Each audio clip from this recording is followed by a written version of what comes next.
The Young Man's Manifesto, Chapter 10: Dating, Marriage, and Children. Picking a life partner is one of the most impactful decisions that you'll make, ever. Remember earlier when I stated that there are very few major life-altering decisions you'll make in this life? This is one of them.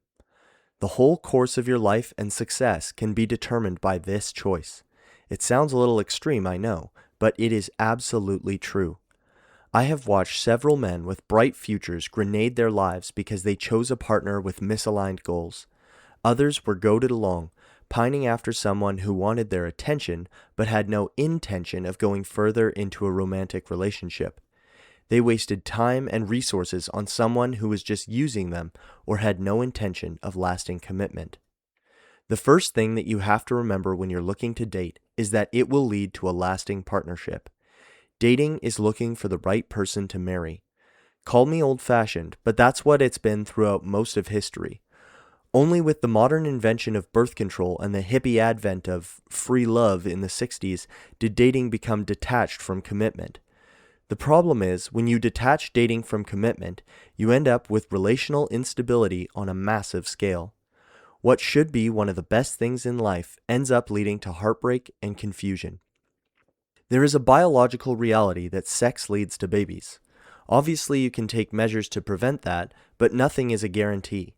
Having kids is one of the best things in the human experience, but it's also a huge responsibility. This is especially true if you're a young person.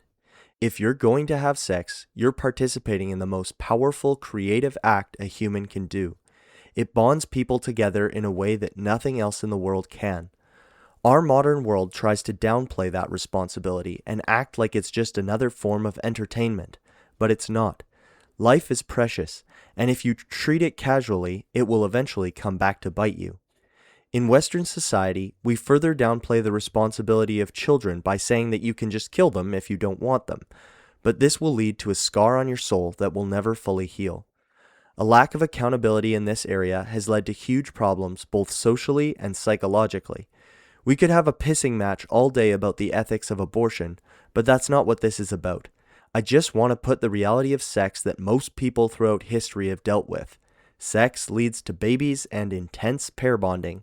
Because of this history, there are underlying patterns ingrained in both men and women.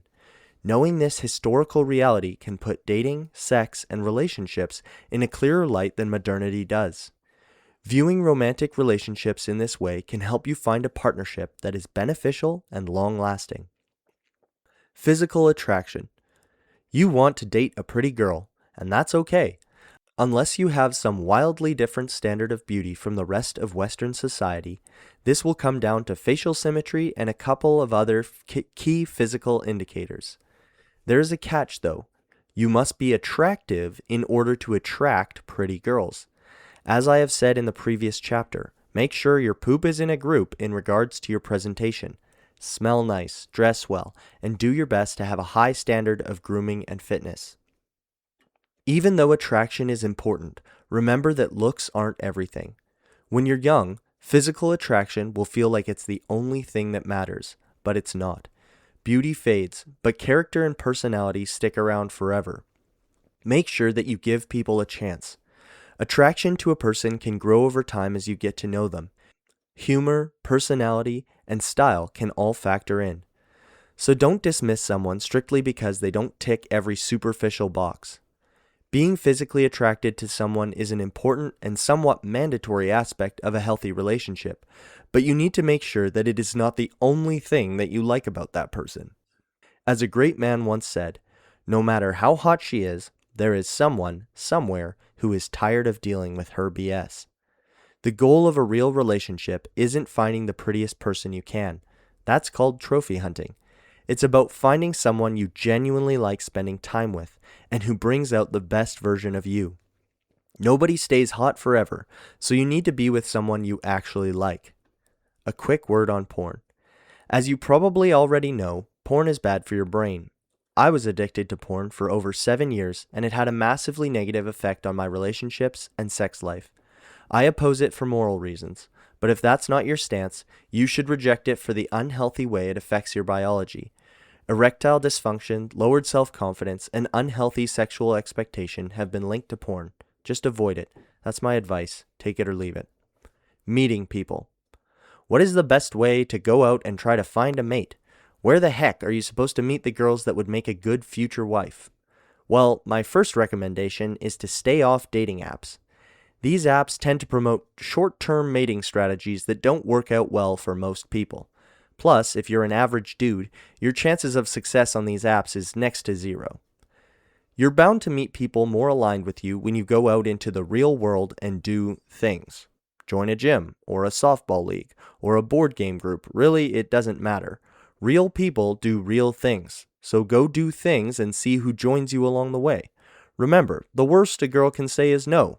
I mean, there are some heinous insults she could throw at you, but it's best not to think about that as a possibility.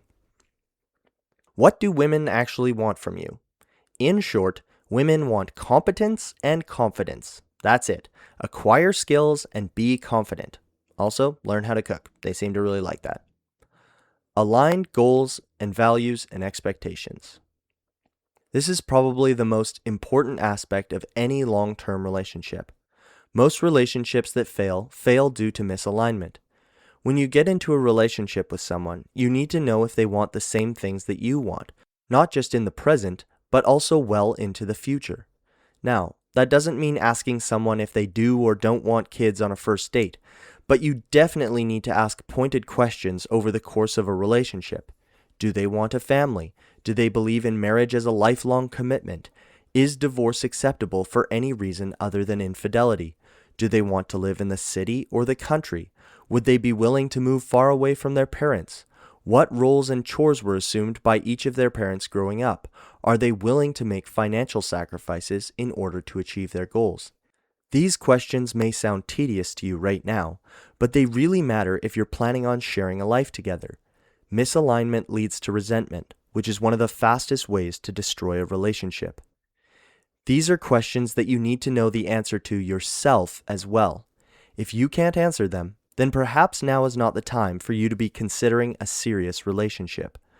Obviously, there are many things that you won't know early on. Take the time to get to know yourself and give careful thought to the things you want to pursue. As the philosopher Socrates said, the unexamined life is not worth living. Similarly, the unexamined relationship is not worth having. Raising children.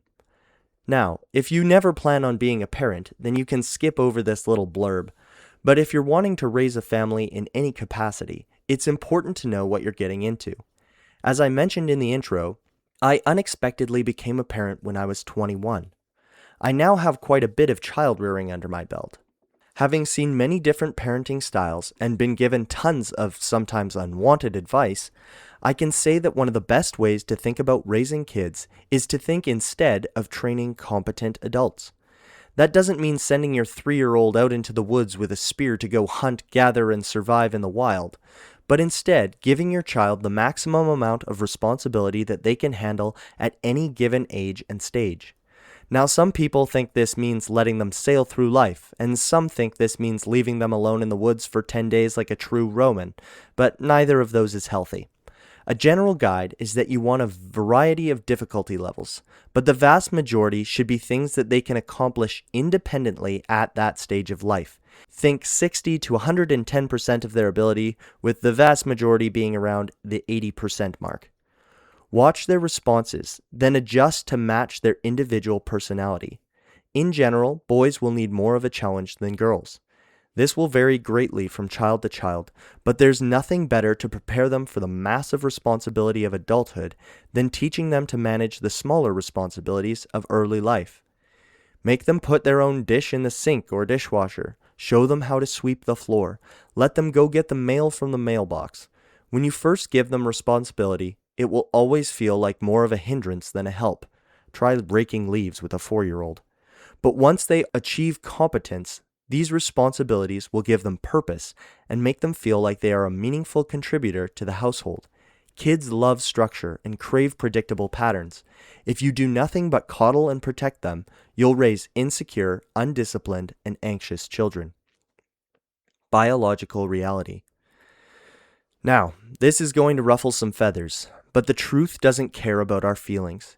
You need to know this if you're planning on being a father one day. Women do not have an unlimited time window for having children. That's not an opinion, it's just basic biology. The optimal time to start a family, biologically speaking, is roughly between ages 20 and 30. After 30, fertility starts to decline by about 5% each year, and the drop becomes much sharper after 35, which, believe it or not, is considered a geriatric pregnancy in medical terms. That doesn't mean women over 35 can't have healthy babies. Many do, but it does mean that the risk factors go up and the odds go down. Now, if a woman has already had successful pregnancies earlier in life, things can look a little different. The body remembers how to do it, and subsequent pregnancies can be easier to achieve later in life. But first pregnancies get trickier the longer you wait. Biology just isn't very flexible on this one, no matter how advanced our culture or technology becomes. Unless we just full-blown brave new world it, and everyone in the future is born in a tube, in which case I stand corrected. In today's world, we're seeing more and more cases of what's being called accidental childlessness. Couples spend their 20s and early 30s building careers, paying off debt, traveling, and getting ready, only to discover later that time has quietly closed the window on them. They wanted kids, but by the time they turned their attention to it, their bodies had other plans. I'm not saying this to scare anyone or dictate how you should live your life. I'm saying it because the culture around us often lies about what's realistic. You'll hear phrases like, "you can have it all," or "there's plenty of time," but those ideas only work on paper.